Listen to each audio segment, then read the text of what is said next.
கடவுள் ஒரு கற்பக விருட்சம். அப்படின்னா நீங்க கேட்டதெல்லாம் கொடுக்கணும்.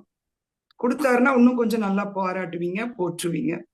அவர் ஒரு கற்பக விருட்சமா நம்ம கண்களுக்கு தெரிகிறாரு. யார் யார்கிட்டயோ கேட்கிறோம், கடவுள்கிட்ட கேட்டா நடந்துரும், ஏன்னா அவர் சக்தி வாய்ந்தவர் அப்படிங்கிற ஒரு எண்ணம். இன்னொரு வகையில பார்த்தோம்னா, ஒரு வியாபாரி.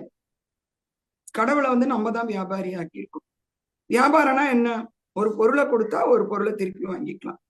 நம்ம கடவுளுக்கு அப்படிதானே சொல்றோம். நான் இந்த விஷயம்லாம் உங்களுக்கு தரேன்.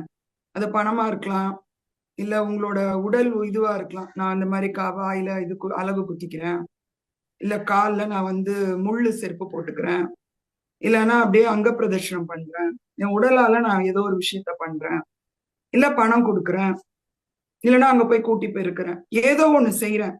ஆனா அதை சும்மா செய்யறோமா? கண்டிப்பா நீங்க இதை எனக்கு கொடுக்கணும், இதுக்காக இத்தனை நாள் நான் விரதம் இருக்கேன் அப்படின்னு ஒரு விஷயத்த கொடுத்து ஒரு விஷயத்த வாங்க பாக்குறோம். அப்ப கடவுளை நம்ம ஒரு வியாபாரியா வச்சிருக்கோம்.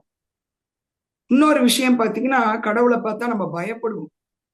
ஏன்னா தவறு பண்ணா சின்னதுல இருந்து பழக்கப்படுத்தியிருக்காங்க இல்லையா? கடவுள் கண்ணை குத்திடுவாரு, கடவுள் உன்னை தண்டிச்சிருவாரு.